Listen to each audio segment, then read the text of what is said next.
2 মাসের অলস সময় কাটানোর পর কর্মচঞ্চলতা ফিরেছে নদীতে, আর তাই জাল নৌকা নিয়ে মাছ ধরার উৎসবে মেতেছেন জেলেরা। চষে বেড়াচ্ছেন নদী ও মোহনার বিভিন্ন পয়েন্ট সহ অভয়াশ্রমগুলো। মধ্যরাত থেকে মাছ সংগ্রহের পর বুধবার সকালে জাল নৌকা নিয়ে একে একে মৎস্য অবতরণ কেন্দ্রগুলোতে আসতে দেখা যায় অনেক ট্রলারকে। প্রথম প্রহরে জেলেরা নদীতে পর্যাপ্ত ইলিশ না পেলেও অন্যান্য ছোট মাছ ধরতে পেরেছেন তারা। তবে পরবর্তীতে আরও মাছের দেখা পাবেন বলে জানান জেলেরা।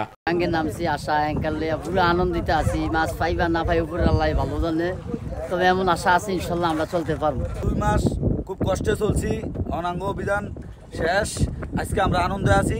অভিযান এবার তো সুস্থ হয়েছে, ভালো বোটিং অভিযান পালন করছে সরকার। আমরা ওটার লিগে যাত্রা অভিযান লিগে খুশি আছি।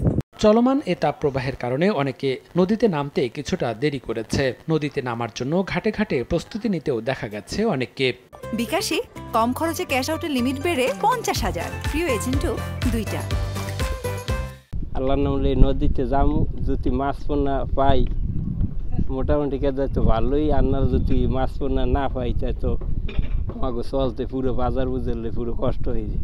ইলিশের উৎপাদন বাড়াতে গত 1 মার্চ থেকে 30 এপ্রিল পর্যন্ত উপকূলীয় নদী ও ইলিশের অভয়াশ্রমগুলোতে সব ধরনের মাছ ধরায় নিষেধাজ্ঞা দিয়েছিল মৎস্য বিভাগ। মনিরুজ্জামান প্রান্ত, সময় সংবাদ।